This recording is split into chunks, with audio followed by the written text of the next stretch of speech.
2023년 7월 2일 일요일입니다. 자, 자비선언 1호 목표 시작하겠습니다.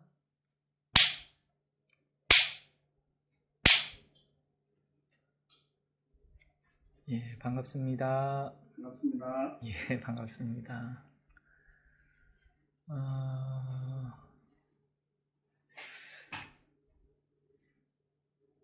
자, 예.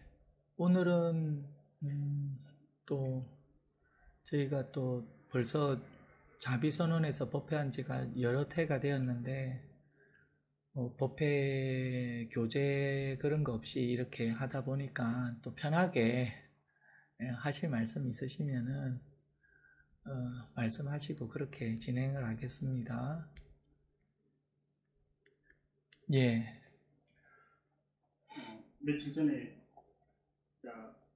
도반하고 대화 중에 이제 아는 분이 티베트 불교에 예. 이렇게 거기에 이제 뭐랄까 공부하러 가셔가지고 아무튼 이제 한국 불교도 이제 접했고 이제 그쪽에 그 티베트 불교에서 이제 뭔가 하나 했던 게 이제 자기 어떤 때까지 찾지 못했던 예. 뭔가 길을 찾았다. 예. 그래서 어떤 티베트 불교에 대한 어떤 게 어떤 뭐랄까 좀 실체라고 해야 될까. 예. 또 이제 윤홍식 그쪽 홍익학단에서 이제 한번 티베트 불교도 한번 이렇게 조금 깠는가 봐 이렇게. 아, 예. 그걸 또 다시 이제 또 그걸 반박하면서 예. 어떤 그런 쪽이 약간 했던 지금 이게 지금 이제 견해했던 차이가 있는데 티베트 불교에 대해서 혹시 이렇게 그 불교에 어떤 뭔가 좀 해주실 말씀 있으면 예. 말씀 이렇게 좀 이렇게.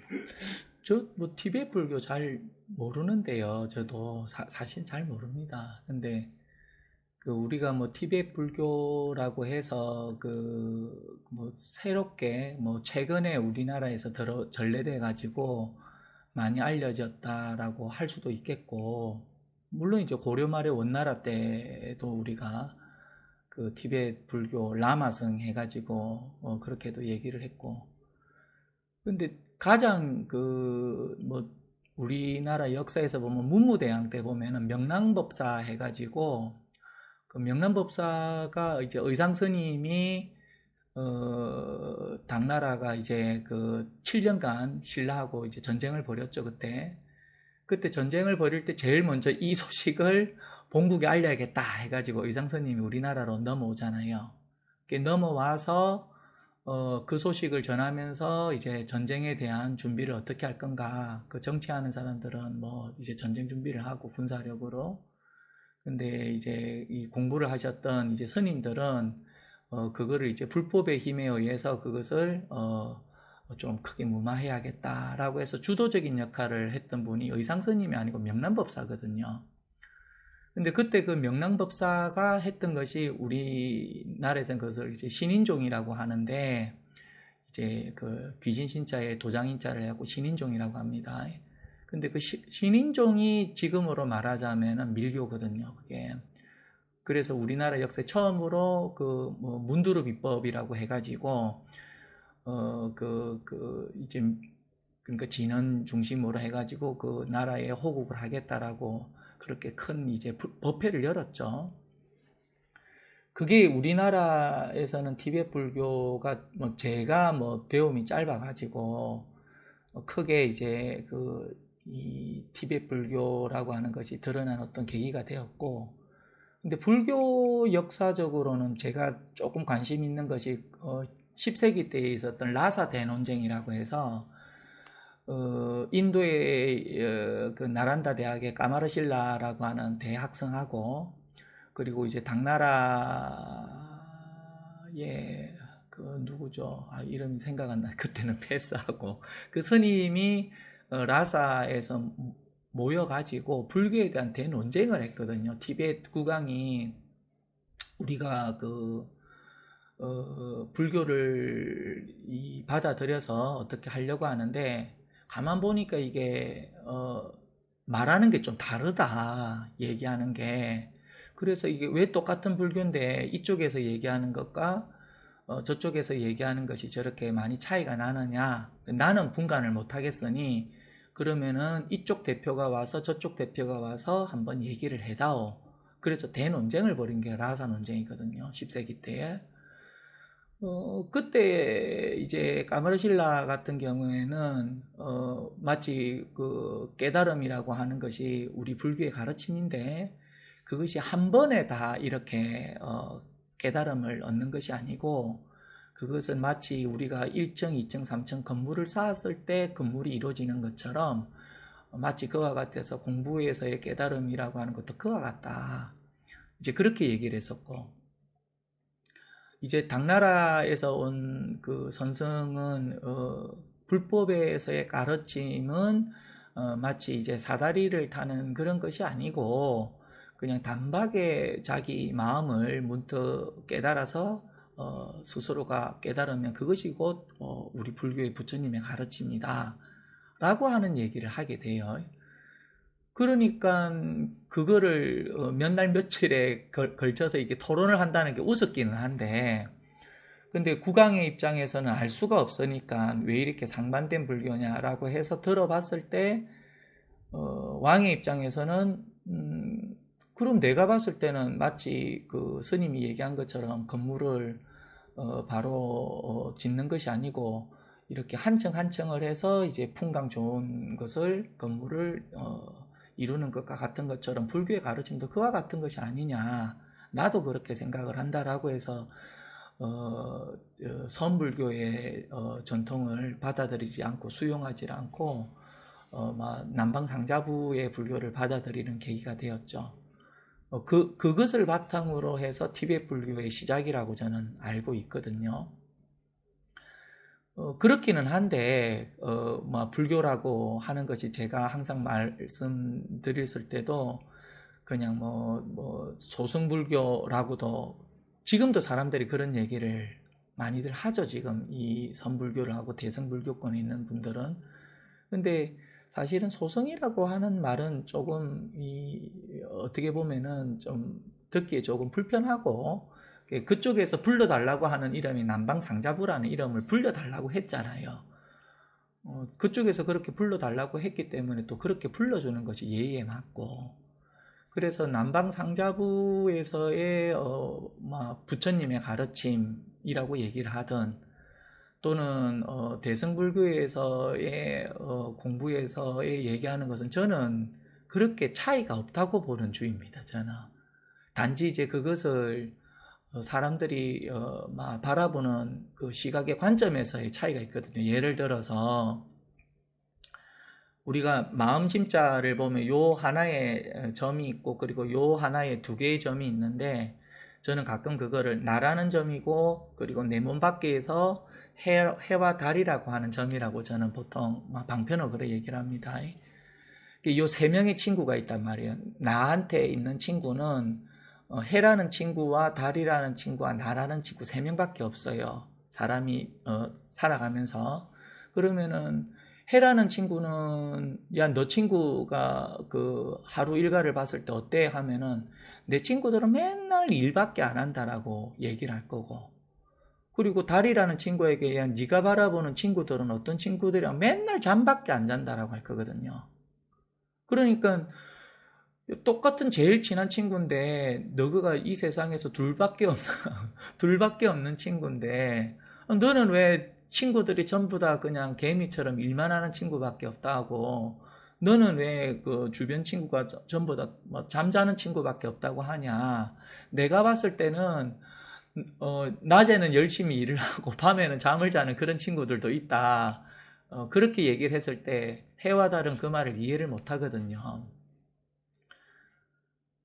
어떻게 보면은 깨달음이라고 하는 게 똑같은 이제 마음을 얘기하고 이 불교를 얘기를 하지만서도 스스로가 그냥 바라보는 관점이 그냥 해의 입장이 되고 달의 입장이 되면은 이 사람은 맨날 잠밖에 안 자고 이 사람은 맨날 일밖에 안 한다라고 볼 수밖에 없는 것 같아요. 그러니까 이제 티베트 불교 같은 경우에도 그냥 불교에서 자기라고 하기는 못하고 티베트 불교가 가장 불교의 종착지인 것처럼 그렇게 얘기를 하고 또 불교의 모든 것이 여기에서 응축이 돼 있고 또 나란다 불교의 그런 이제 법통이 마지막에 종착된 데가 티베트 불교다 이렇게 얘기한다고 저는 그렇게 알고 있습니다. 그냥 그것도 들은 겁니다. 결국 제가 뭘 알겠습니까? 다 들은 거고 뭐 읽어서 문자로서 하는 건데. 근데 그 티베트 불교에서도 막 눈 밝은 어른 스님들이라고 할까 선지시께서는 그냥 이제 그 뭐 선불교의 전통처럼 뭐 우리가 즉시로 여기에서 마음을 보고서 깨닫는다라고 하는 것처럼 티베트 불교에서도 그런 게 있거든요. 그래서 우리가 대한민국 땅에서도 불교라고 하는 이름으로 많은 그 불자들이 있고 신행을 하고 하는데 그게 어떤 불교가 뭐 맞고 틀리고 뭐 상승이다 뭐 근기가 낮다 이런 것이 아니고 그냥 뭐 시절 인연 따라서 그렇기는 한데 어쨌든지 부처님의 이 깨달음이라고 하는 것을 스스로가 그것을 막 그 길을 찾았을 때만이 그게 뭐 티베트 불교라고 하든 또는 우리가 선불교의 전통이라고 하든 막 그런 것에 대해서는 크게 문제는 없지 않을까라는 생각을 합니다. 그래서 어제 토요 법회에서도 부처님께서는 어떤 사람이라도 누구든지 수행을 해서 공부를 하면은 어디에 있든지 간에 그가 깨달으면은 그게 지금 열애가 깨달은 깨달음과 같다라고 얘기를 하시고 그 당시 많은 외도들이 부처님 밑에서 공부를 하겠다라고 해도 굳이 그럴 필요는 없고 그대가 거기 있는 데서도 수행과 공부를 열심히 하면은 거기에서도 깨닫고 거기에서 깨달았다라고 하면은 열애가 깨달은 것처럼 소위 말하는 사법인이라고 하는 일체계고고 재행무상이고 재법무하고 열반적정을 스스로 갈 수가 있는 가르침이다. 그렇기 때문에 열애 가르침은 수승한 가르침이다. 이렇게 말씀을 하셨거든요. 그러니까 뭐 티베트 불교도 어떤 간에 어쨌든 불교의 한 뭐 갈래고 또 불교의 전통이기 때문에 뭐 거기에서도 공부를 하다 보면은 막 어떤 시기든 더 깨달음이라고 하는 것은 다 있지 않을까라는 생각을 합니다. 단지 우리가 지금 대한민국에서 태어나가지고 살아가다 보면은 지금 이 모국어가 한국어라고 하는 것은 변하지가 않는 것처럼 이 불교의 전통이 대한민국은 아무래도 선불교의 전통이기 때문에 인식 구조가 그 선불교의 전통에서 벗어나기는 참 어렵거든요. 전 그렇게 봅니다. 사람이 언어를 만들었지만서도 결국에는 사람이 언어를 마음껏 부리는 것 같아도 저는 그렇게 보지는 않습니다. 언어가 사람을 부리는 지경에 이렇게 왔는데 그래서 내가 여기에서 한국말을 가지고서 모국어로 한국어를 이렇게 쓰고 있다라고 했을 때는 제 아무리 물론 이제 버터가 맛있고 빵이 좋다라고 하더라도 된장찌개나 고추장 같은 그런 것이 들어가면 속이 편안해질 수 있다라고 하는 생각이 있는 것처럼 이 불교에서의 선불교의 영향에서 좀 벗어나기는 어렵지 않을까. 예, 그렇게 보거든요.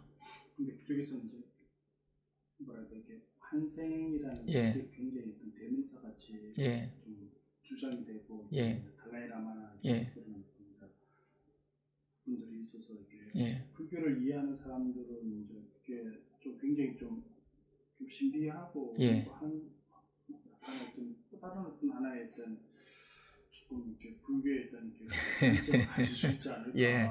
예.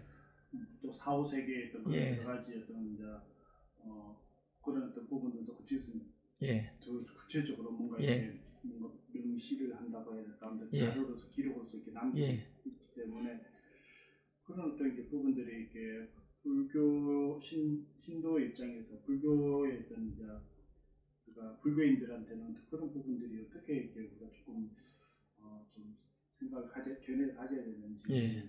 그게 조금 한편은 조금 환생 티베트 불교에서의 환생의 그런 것은 오랫동안 이렇게 내려왔는데 저는 그런 문제보다는 예를 들어서 우리가 그 1950년도 6월 25일에 우리가 6.25 전쟁이 벌어졌단 말이죠. 그렇게 하다가 나중에는 중국의 참전이랍니까? 중공군의 참전이랍니까? 지금은 교과 과정에서는 중공군의 참전이라고 교과 과정에 나와 있습니까? 그러면은 중공군의 참전이 이루어졌단 말이죠. 6.25 때. 근데 한편으로는 이제 중국이 이제 북한을 도와서 같이 또 참전을 했지만서도 1950년대에 티벳을 강제로 합병을 했거든요. 중국이. 우리나라에 지금 대한불교 조계종 승려가 한 10,000명이 될런가는 제가 모르겠는데 그 당시 1950년도 티벳에서의 승려가 60만 명이 있었거든요.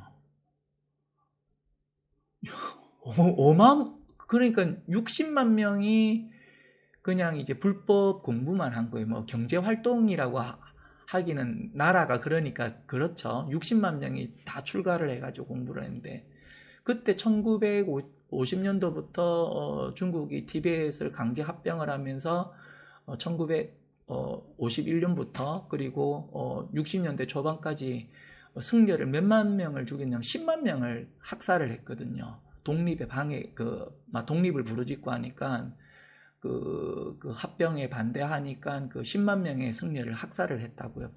뭐 어쨌든 통계가 그렇게 나와 있습니다. 그래서 이제 달라이라마는 이제 인도 쪽으로 해가지고 망명 정부를 구축을 하고 했는데 1950년부터 해가지고 지금 2020년도니까 이제 30년대를 이제 달려가고 있습니다. 벌써 70년이 지났죠. 그쵸? 70년간의 티벳 모든 사람들의 소원은 티벳의 독립이거든요. 근데 70년이 지난 지금도 얼마나 많은 티벳인들이 티벳의 독립을 부르짖고 정말 그 신심 있는 불자들이 그 티벳의 독립을 아침 저녁마다 그렇게 기원을 하고 기도를 드리고 있단 말이죠. 근데 그렇게 기도를 드리고 하더라도 아직 티벳의 독립은 이루어지지 않고 있습니다. 이게 70년간에 걸친 기도가. 우리가 살아가면서 지금 이렇게 많은 사람들이 기도를 해서 그것을 성취하기 위해서 그렇게 노력하는데도 아직은 이루어지지를 않고 있는데, 죽음 너머의 그런 문제까지 생각하기에는 너무나도 그거는, 어떻게 보면은 어리석다는, 제 개인적인 생각입니다. 그거는. 그러니까 지금 우리가 현재 살아가고 있는 지금 이 땅에 발을 딛고서 살아가면서도 우리가 바라는 어떤 대한민국도 마찬가지입니다. 실향민도 있고 한데 티벳에서의 그 나라를 잃고서 망명정부를 이뤄서 거기에서 기도를 하고 또 대한민국도 6.25 전쟁 이래로부터 계속 70년 동안 대한민국의 독립을 통일을 이렇게 기원을 하고 또 기도를 하겠지만서도 아직 이루어지고 있지는 않다. 그러니까 이 살아가고 있으면서의 이 문제도 쉽게 그렇게 뜻을 이룬다, 성취를 한다 그런 것이 아닌데 죽음 너머의 그것을 가지고서 그 환생이라고 하든 또시 그런 것은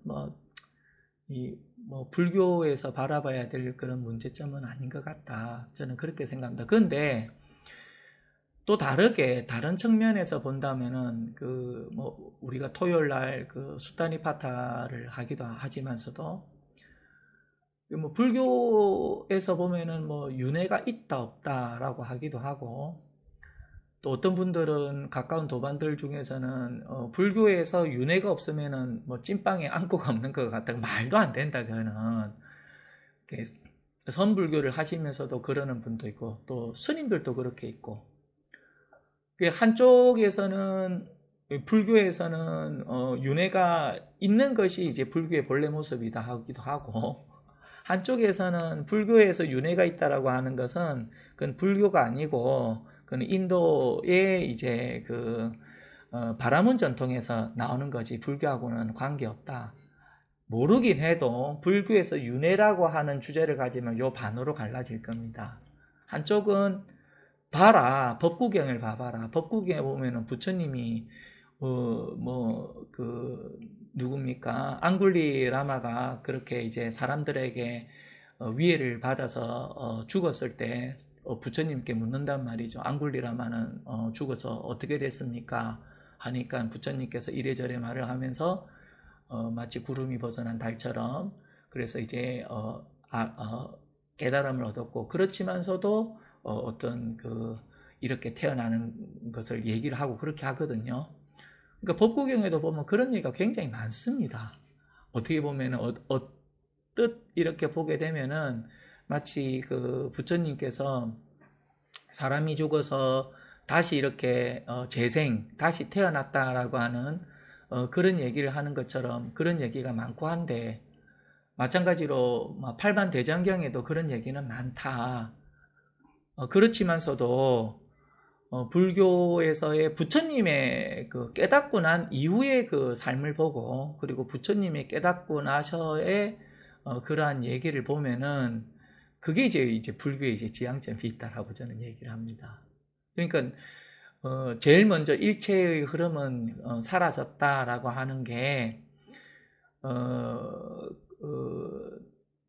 지금으로 그때 당시도 사람들이 막 죽으면은 어쨌든 달에 간다고 했거든요. 그래서 달에 가서 있다가 다시 거기에서 다시 죽어서 이 땅에 떨어져서 다시 사람으로 태어난다.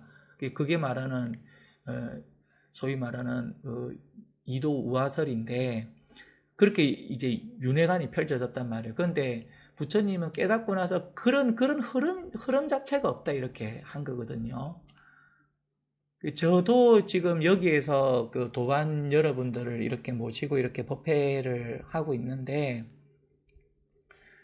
부처님이 깨닫고 나서 일체 흐름은 사라졌다라고 하는 얘기가 그거를 윤회가 있다라고 하든 윤회가 없다라고 하든 또는 부처님이 죽고 나서 존재하느냐 존재하지 않느냐라고 하는 게 질문 자체가 처음부터 그게 잘못된 거다. 그게 왜 우리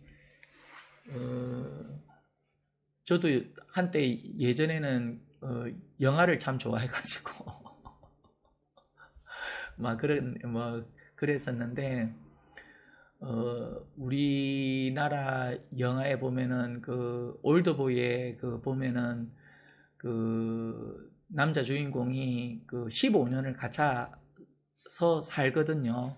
이제 갇혀서 거기에서 살다가 15년째가 되는 날 어떻게 나와가지고 복수를 하게 되는 내용인데 그래서 자기를 가둬둔 사람을 만났을 때 질문을 했을 때 그 질문을 듣고서 이 사람이 뭐라고 얘기하냐면은 왜 나를 15년 동안 갇혔느냐라고 하는 그렇게 묻는 질문이 잘못된 거고 왜 지금 당신이 여기서 풀려났느냐라고 그 질문에 대해서 생각을 해야 되는데 질문이 잘못되면은 어떤 것을 얘기하더라도 거기에서는 답이 안 나온다라는 얘기가 있습니다. 대사가. 마찬가지로 우리 똑같은 얘기인데 그게 우리 불교 내에서 많은 불자분들이 저는 아직 미혹하고 저는 아직 어리석기 때문에 제가 신행을 해서 수행을 해서 불교를 깨달음의 길로 그렇게 가야 되는 게 아니겠습니까? 라고 했는데 이러한 스스로의 질문 또는 이러한 스스로의 궁금증에 대해서 사람들이 전혀 그게 이상하다라고 하는 의심을 갖고 있지를 못하거든요. 그게 사실은 질문이 잘못된 건데 그게. 근데 여태까지 50년이고 60년이고 간에 스스로가 항상 그러한 말을 들어왔기 때문에 거기에 대해서 아무런 의심이 없고 그냥 당연히 그렇다. 내가 지금 어리석다. 중생이고. 그래서 내가 중생이기 때문에 지금 수행을 해서 깨달음의 길로 가야 된다를 정말 아무런 문제의식 없이 아무런 의심 없이 그냥 그렇게 하고 있다 이 말이에요. 근데 부처님도 그렇게 하셨다 이거거든요. 부처님께서도. 그래서 수행을 하시고 고행을 하셨죠. 근데 부처님께서 여기에서 문득 깨닫고 나서는 그게 아니다를 발견을 한 거거든요. 그러니까 사람들이 열애가 죽어서는 존재하느냐 존재하지 않느냐, 열애가 죽어서 존재하기도 하고 존재하지 않기도 하느냐, 열애는 있는 것도 아니고 없는 것도 아니냐 라고 질문했을 때도 부처님은 질문이 잘못되었다라고 하는 거거든요. 그게 그러니까 지금 티베트 불교가 저는 잘 모르니까 일단은 쓱 지나가고요. 그리고 막 불자들이 뭐 윤회든 윤회가 있다 없다라고 만약에 있습니까 없습니까 이렇게 묻는다고요. 또는 사람이 죽어서 환생을 합니까 안 합니까 라고 물어본다면은 그거는 이미 경전에 있는 말이다.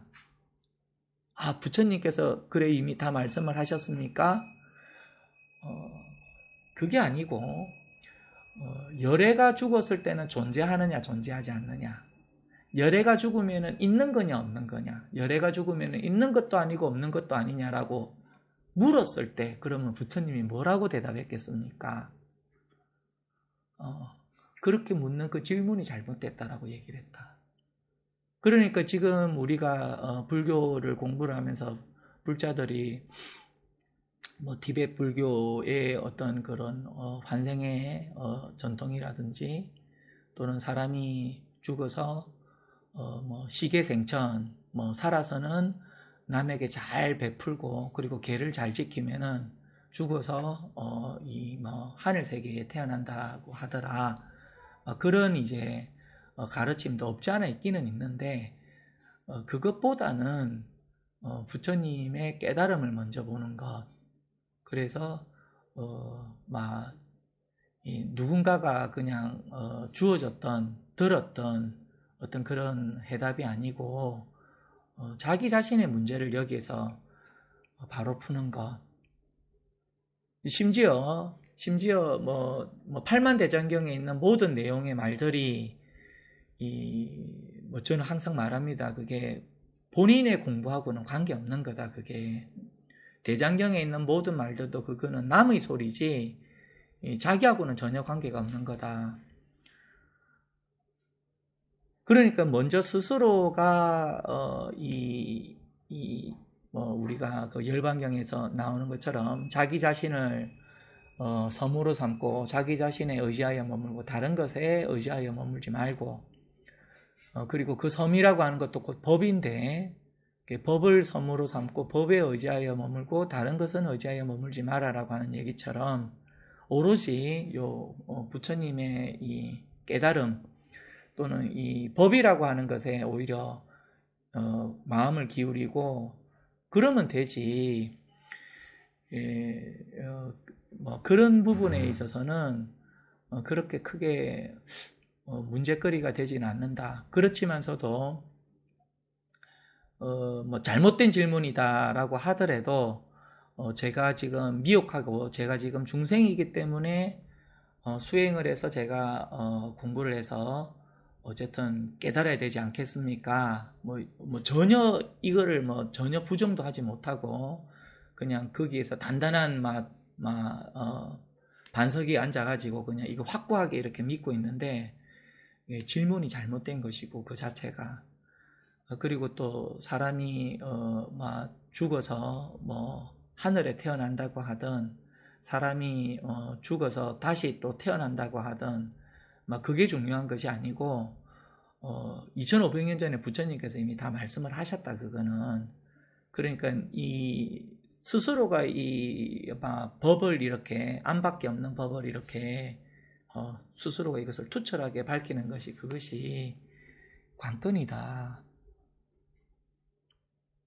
그러니까 범부가 죽어서 어떻게 되는 것은 놔놓고 열애가 죽었을 때도 어떻게 되느냐에서 그 전혀 문제가 아니다. 옛 사람들은 그렇게 얘기를 했습니다. 이 세상은 공간적으로 끝이 있느냐 없느냐. 지금 우리가 지금 요 다 공간 아닙니까? 또는 이 지구라고 하는 별을 벗어났을 때 뭐 우리가 보이죠. 1호, 2호가 지금 벌써 우주 성간을 이제 뭐 태양계 성간을 이제 벗어나 가지고 지금 이렇게 가고 있다고 하는데 이 공간이 끝이 있는가 없는가 또는 이 세계가 이 시간이 끝이 있는가 없는가를 사람들이 끊임없이 막 궁금해하고 묻고 부처님께도 묻고 그렇게 했지만서도 부처님은 거기에 대해서는 있다라고 하더라도 본인에게는 해당이 안 되고 없다라고 해도 본인에게 해당이 안 되기 때문에 어쨌든 요 하나를 그 실상을 확인을 해라. 그러니까 요 하나의 실상을 먼저 확인을 하면은 뭐 그런 부분에 있어서는 그냥 저절로 벗어나게 된다.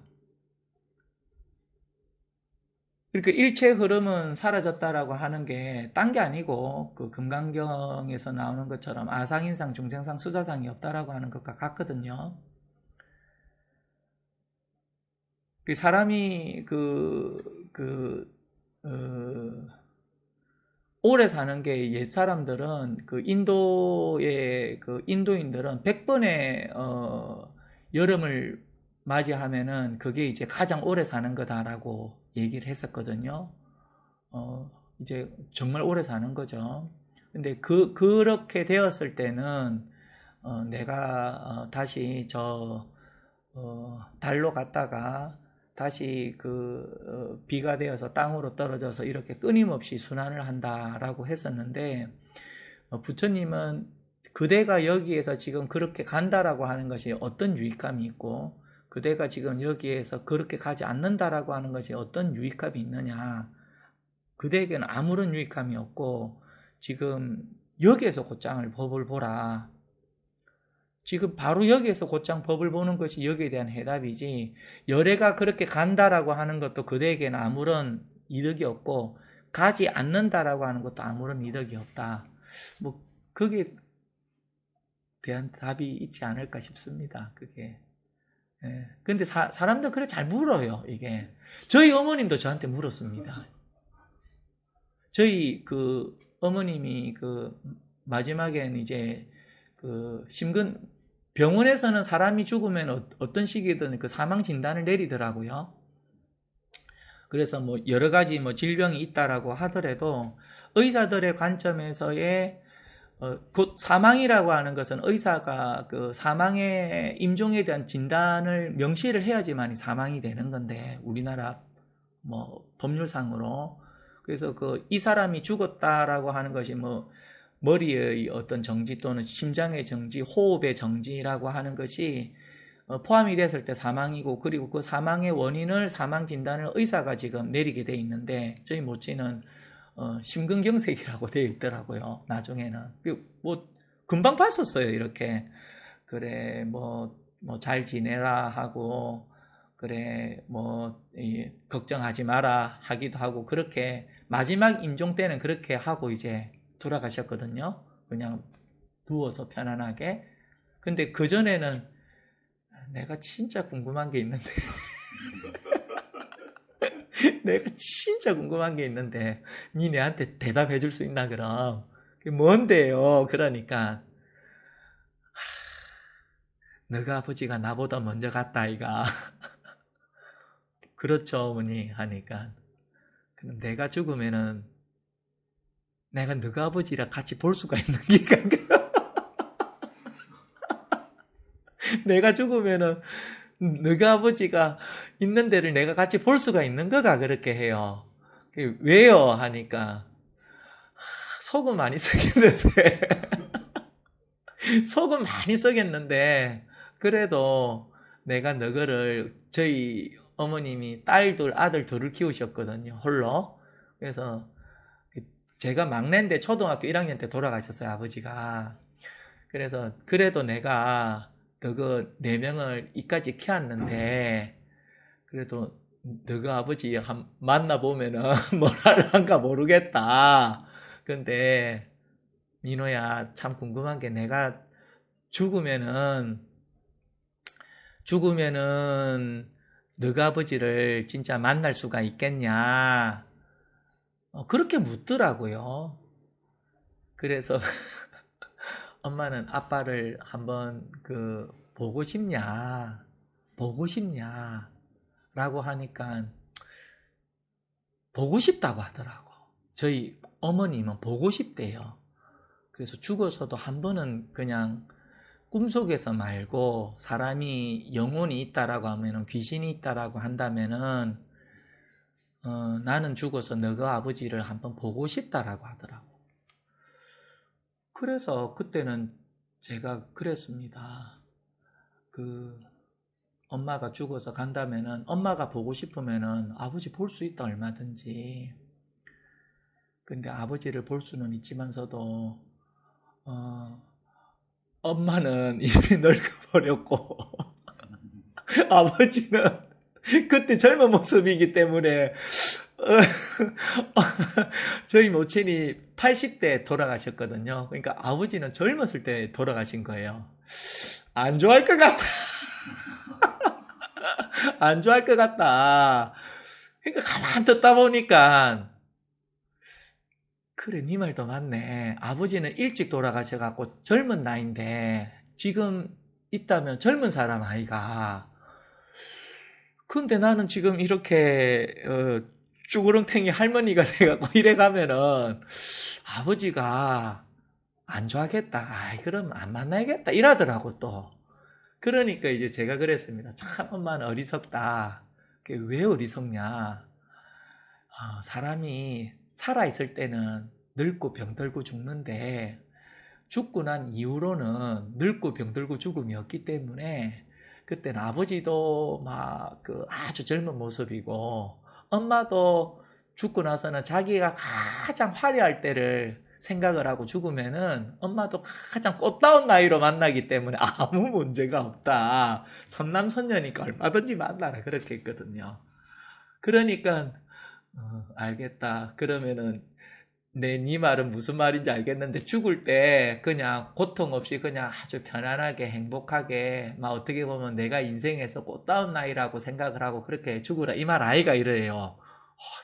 참 똑똑하네. 제가 그랬거든요.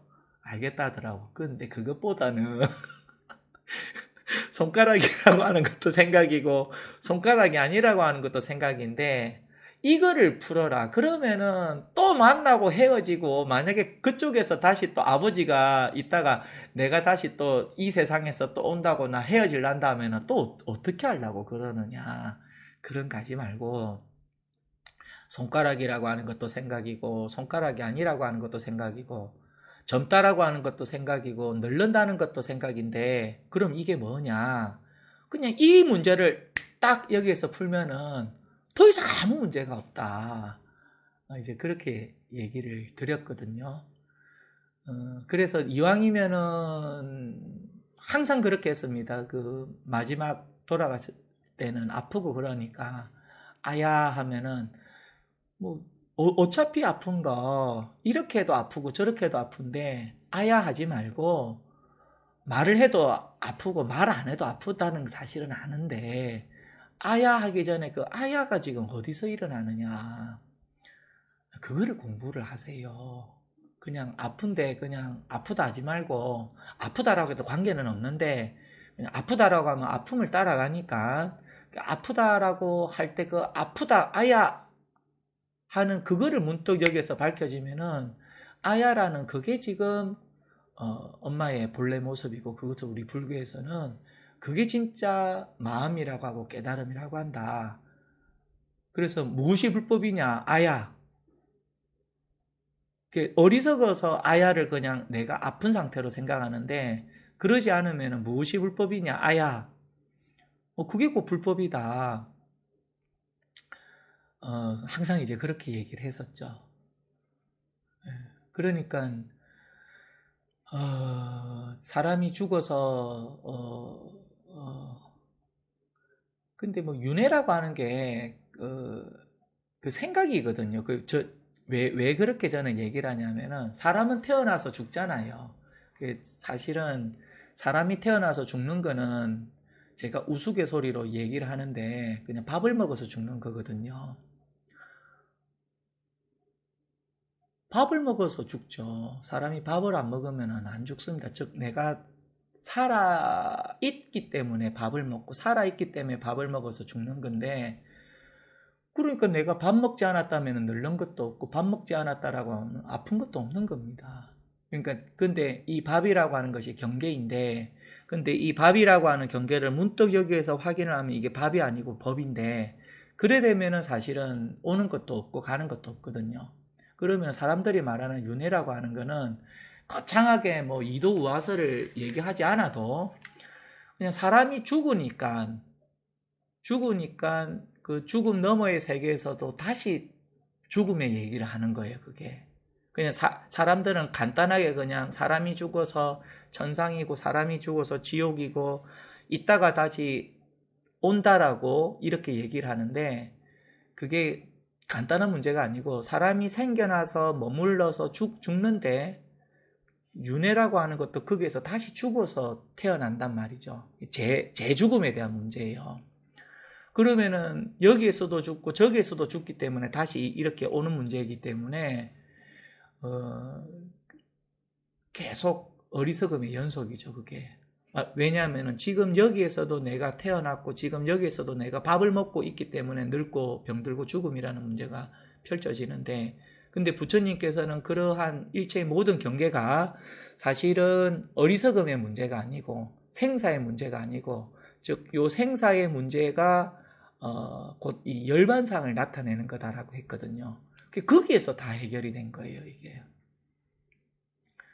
그러니까 우리가 점을 치러 가가지고 새학기가 되고 또는 한 해를 보내면서 점집에 가서 내가 요번에 이런 꿈을 꿨다, 로또에 당첨되는 꿈을 꿨는데 이게 무슨 뜻이냐라고 묻기도 하고, 내가 이번에 꿈속에서 부처님을 만나 뵀는데 부처님께서 이러한 얘기를 하더라, 꿈속에서 이게 무슨 뜻이냐 하기도 하고, 내가 꿈속에서 대통령을 만났는데 대통령이 뭐 이런 얘기를 하더라, 이게 무슨 꿈이냐, 무슨 뜻이냐라고 묻는단 말이죠. 그러면은 로또에 당첨된 것은 이런 뜻이고, 그리고 부처님을 만나서의 그 얘기를 들어보니까 그것은 이런 뜻이고, 대통령을 만나는 꿈에 대한 뜻은 이런 것이다 라고 얘기를 해주더라도 그건 꿈속의 일이기 때문에 그건 소용이 없거든요.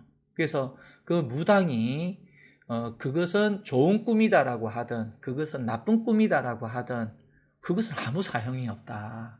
그러니까 한번 여기에서 눈을 떠야 된다, 이게. 그러면은 꿈속에서 펼쳐졌던 모든 일들이 그냥 빛바래어져서 사라집니다, 그게. 비웁니다, 이것도. 여태까지 그냥 꿈속에서 그냥 태어나서 뭐 100일 잔치를 보내고 학교를 마치고 직장을 다니고 뭐 반려자를 만나가지고 행복하고 아이를 놓고 살다가 뭐 어떻게 장가를 보내고 시집을 보내고 살다가 이렇게 생을 마감을 했다라고 하는 것이 그냥 일순간에 그냥 빛바래져서 사라진다, 이 말이에요. 그러니까 우리가 뭐 삶의 의미가 무엇입니까? 라고 묻기도 하고 그러는데, 삶은 그 의미가 없습니다. 그러면 또 살아가는 사람들은 그 뜻이 없으면 어떻게 하겠습니까? 그럼 무슨 재미로 살아요? 그러니까 불법은 무미의 맛이다라고 한 것이고. 근데 사람들이 무미의 맛이다라고 하니까 아무런 맛도 없다라고 생각하니까 거기에 대해서 또 얘기하는 것이 일미의 맛이다, 이렇게 한 거거든요. 그러니까 그냥 우리가 그 텅 비어서 아무것도 없다라고 하니까 아무것도 없다라고 하는 쪽에 사람들이 생각을 하니까 텅 비어서 아무것도 없지만 진공이지만 묘하게 있다라는 말이 언어가 나온 거예요, 자꾸. 그러니까 불법이라고 하는 것은 아무런 맛이 없는 무미의 선이다라고 하니까 아무런 맛이 없는 무미의 선이다라고 하는 말에 올라탔기 때문에 그게 아니고 또 일미선이다라는 말이 나오게 된 거거든요. 언어가 그래요. 그러니까 꿈속에서 그것이 이런 뜻이 있다 또는 저런 뜻이 있다라고 한다라고 해서 그것이 그냥 아무런 도움이 되는 건 아니다. 그렇기 때문에 부처님께서는 그냥 여기에서 그냥 한번 그냥 깨달으면은 그냥 일체의 흐름은 사라진다. 그리고 수행이라고 하는 청정범행은 처음부터 구족된 것이고, 그리고 더 이상 생겨남이 없다라고 하는 것을 꿰뚫어 보아서 알고, 뭐 그렇게 얘기를 하신 거거든요. 할 일을 다 마쳤다라고 하는 것이 선에서도 임재선님이 무사인이다라고 한 것처럼 그 동일한 요소를 얘기를 하는 겁니다. 그게 예.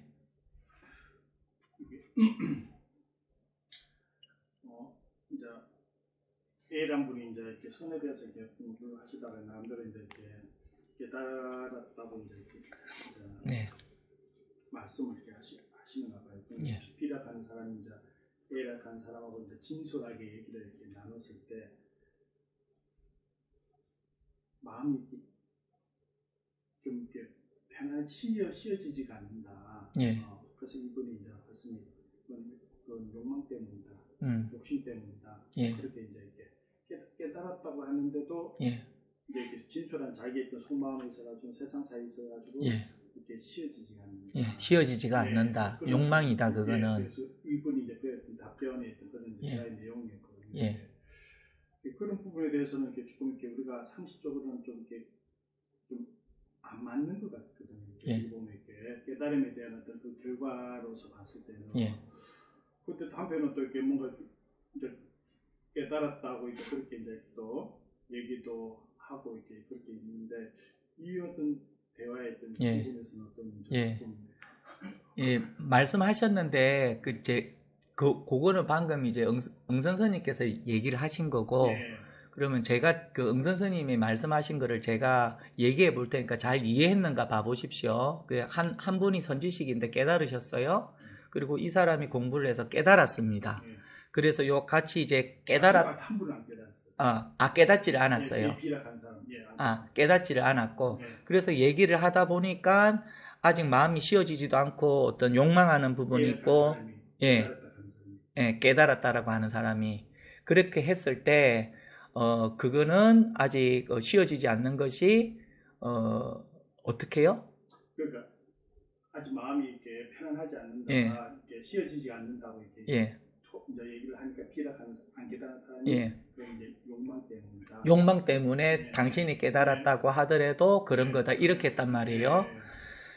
예, 이 잘못 알고 있는 겁니다. 그거는 왜 그러냐면은 47분인데요. 뭐 일단은 한번 얘기를 해 보겠습니다. 저희가 이제 1997년도 11월 달에 IMF가 터져서 구제금융을 받았죠. 왜 또 많은 사람들이 기억을 하겠지만서도 저도 기억을 하는 게 1년 뒤에 10월 달에 저도 이제 그때부터 자영업을 시작을 했거든요. 근데 IMF가 11월 달에 터졌단 말이에요. 그때 많은 사람들이 직장을 잃고, 뭐, 어쨌든, 길로 나앉기도 하고, 또 직장을 잃은 많은 가장들은 또 산으로 가기도 하고 했는데, 그때 그런 얘기들이 있었습니다. 그때 한참 LA 다저스의 박찬호가 미국 메이저리그에서 투수가 되어서 그걸 할 때 사람들이 엄청 어려운 시기에 박찬호를 응원을 하고 막 그렇게 했었건 전 국민이 응원을 했었죠. 그래서 어떤 분이 회사를 완전 부도를 맞아가지고 회사도 넘어갔고 그 집도 온통 이제 딱지가 붙어가지고 정말 풍비박산이 나가지고 어찌할 수가 없어서 아무런 해결할 수 있는 방법이 없다 보니까 이제는 내가 생을 마감해야겠다라고 해서 소주 하나를 사고 새우깡 하나를 사고 막 몹쓸 생각을 해가지고 밧줄을 준비해가지고 산을 올라갔단 말이에요. 그렇게 해서 올라가서 이제 술을 먹으면서 밧줄을 걸고 이제 내가 죽어야겠다라고 했는데 그때 갑자기 한 생각이 떠오른 게 오늘 박찬호 야구 시합 있는 날이네.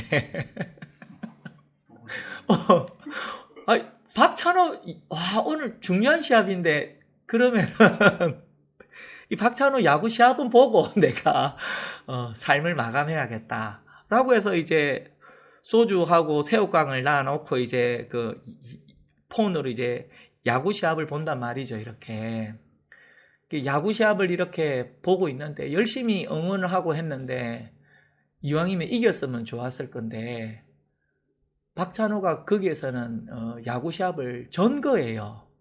그러니까 이 사람이 그거를 보고서 내가 죽으려고 하는 목숨을 뒤로 미루면서까지 너를 응원을 했는데 네가 여기서 피할 수가 있느냐 하면서 화가 난 거예요. 화가 나가지고 와, 네가 이렇게 찬호야, 네가 이렇게 할 수가 있느냐, 참 넌 나쁜 놈이다 하면서 분노가 치밀어가지고, 분노가 치밀어서 내가 죽으려고 하는 걸 참아 죽지를 못하겠더라.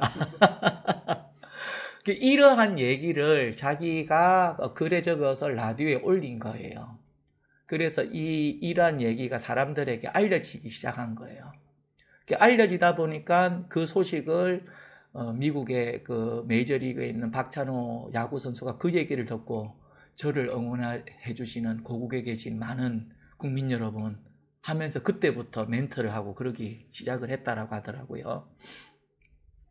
마찬가지로 우리가 욕망이다라고 하는 게 예를 들어 분노다라고 하는 것도 그와 같아서 뭐 분노라고 하는 거를 멀리 해야 되고 버려야 되고 그런 대상으로 생각을 하는데, 선에서는 그것을 적극적으로 분심이라고 해서 더 오히려 공부를 하는 작용으로 치기도 하고 그렇게 합니다. 우리가 당신이 깨닫고 나서도 이렇게 예를 들어서 욕망이 있고 또는 마음이 막 편안하지를 않다 또는 경계에 끄달린다, 그건 왜 그러냐면 당신이 공부가 덜 돼서 그런 거다 라고 이 사람이 얘기하는 것도 옳지 못한 거고, 근데 이 옳지 않다란 말이 그 사투리고 받침이 없는 소리입니다. 옳지 않은 거고, 또 그 말을 들은 사람이 그렇다라고 하는 것도 그거는 잘못 들은 거예요. 제가 가끔 얘기를 합니다. 그 사람이 탐진치가 뭐냐면은 돈을 더 많이 가지려고 하는 게 탐심이다라고 하기도 하고, 누군가가 한마디를 했을 때 버럭 성을 내는 것이 분노라고 하기도 하고, 그리고 또 어떤 어리석음이 있는 것이 어리석음이다, 탐진치다라고 하는데 그 탐진치 아닙니다. 그냥 아이가 뛰어올 때 아이고 오늘 네가 학교에서 별일 없이 잘 왔느냐, 친구들하고 별일이 없었느냐 하는 이게 탐심이에요. 그리고 남편이든 부인이든 바깥에서 하루 열심히 일해가지고 땀을 뻘뻘 흘리고 작업복을 입고 왔다, 막 초췌한 모습으로 왔다, 아이고 내가 맛있는 밥을 했으니 어서 오라고 등을 두들겨 주잖아요. 이게 탐심이에요, 이게. 그리고 가서 이제 샤워하세요.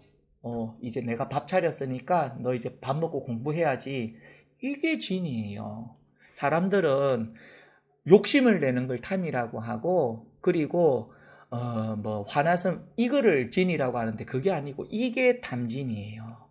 근데 이 실상을 모르면은 이거를 사람들은 경계로서 마치 해를 둔 친구는 내 친구는 전부 다 보고 있으니까 전부 다 일만 하는 친구밖에 없다고 하고, 달을 둔 친구는 내 친구들은 전부 다 잠밖에 안 자라고 하는 친구를 두고 있는 것과 같거든요. 그러니까 한쪽만 보는 거예요, 이게. 근데 우리 불법에서 왜 그러면 마음을 이렇게를 하냐면은 이게 전부 다 여기에서 작용되기 때문에, 지금 여기에서 다 작용을 하고 있기 때문에. 그러니까 그냥 어리석음으로 보면은 그냥 탐이라고 하는 것이 따로 있고 진이라고 하는 것이 따로 있고 치라고 하는 것이 따로 있는 것 같은데, 그게 아니고 부처님께서는 이 호흡지간의 정각을 이룬다라고 했거든요. 이게 탐진치를 본 거예요. 우리가 아나파나사티라고 해서 들숨과 날숨에 대한 명상을 한다 이렇게 얘기는 하는데, 그래서 사람들은 들숨과 날숨을 어떻게 할 거냐, 알아차림을 어떻게 할 거냐라고 하는데, 그게 아니고 지금 여기에서 지금 요 실상을 보는 거. 그러면은 탐진치라고 하는 것이 이게 진짜 이게 사람들이 잘못 들으면 오해하기가 쉬운데, 탐진치 그대로 열반이고 번뇌즉 보리고 생사가 열반이라고 하는 것이 요 하나의 본분사를 얘기하는 겁니다. 그러니까 서산대사가 임진왜란 당시에 그 외병을 만났을 때 저놈 외병들을 상대로 저놈 살려라 했겠습니까? 저놈 죽여라 했겠습니까?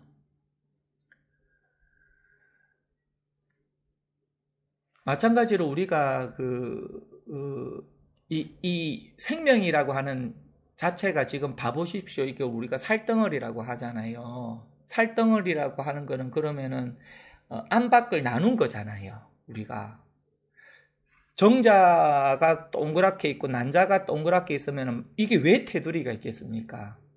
예를 들어서 우리가 인문학이다라고 하면은 뭐 저는 인문학을 모르지만서도 인문학이다라고 하면은 그 시선은 항상 사람에게 가 있거든요. 그러면 자연과학이다라고 하면 어떻게 얘기를 하든지 간에 그거는 생명의 실상이 뭐냐로 안다고요. 그러니까 지금 이게 지금 인문학이고 지금 이게 자연과학이다 이 말이에요. 그러면은 이게 지금 모든 생명이 모든 사람이 이렇게 안팎으로 나눠졌는데 안팎이 나눈 것은 모든 생명이 분별로서 시작된 것이 아니냐라고 하는 그런 시각으로 보는데 이거는 해탈 열반을 말하는 거거든요. 우리가 불교에서 원상을 얘기를 하는데 그냥 여기에서 자유를 얘기하는 것이고 지금 여기에서의 즉각적인 해탈을 얘기하는 거라고요. 그러니까 내 몸을 바꿔서 구원을 받고 내 몸을 바꿔서 열반을 하는 것이 아니고 지금 여기에서 꼭 열반이다 이 말이에요. 그러니까 열반이라고 해서 호흡이 없는 것도 아니고 탐진치가 없으면 들숨과 날숨이 안 일어나는 거 그런 거 아니거든요 이게. 그러니까 인도에서는 아직도 주먹을 쥐어서 이렇게 내가 한 번도 이 주먹을 손을 풀지도 않고 한 번도 이 손을 내리지 않는 것으로서 수행을 삼는 사람은 아직도 그렇게 하고 있고 그리고 뭐 자이나 어떤 그 성인 같은 경우에는 내가 어느 순간 문득 업장이라고 하든지 괴로움에서 소멸됐다라고 하는 자각이 인식이 딱 드러나는 순간 산속이든 길이든 어디든 간에 그냥 거기에서 앉아서 아무것도 안 하고 거기에서 그냥 죽어버리거든요. 동작의 정지를 말해요. 부처님은 그러한 것을 외도라고 한 거거든요. 언제든지 내가 행동의 정지, 움직이지 않는 것을 고요로 보는 것이 아니고 지금 여기에서 지금 숨을 들여 마시고 숨을 뱉고 하는 여기에서 얼마든지 실상을 볼 수가 있다. 그거를 이제 부처님이 말씀을 하신 겁니다. 시간이 조금 경과가 되었습니다. 지금 혹시 요 라이브를 법회 참여하신 도반께서는 미리 좀 요거를 제가 종료를 합니다. 그래서 조금 업데이트가 좀 더 원활하게 되기를 바람으로 1시간을 하지 않고 종료를 합니다. 그래서 계속 여기 계시면 법회가 진행되지는 않습니다. 그래서 다시 마일선으로 들어가서 3시 10분에 법회 라이브를 켜면 그때 또 들어오시면 되겠습니다. 예. 이것으로 2023년 7월 2일 서울 자비선언 첫 번째 시간을 마치겠습니다. 음성 신호가 많이 안 좋다고 하네요. 죄송합니다. 예. 3시 10분에 뵙겠습니다.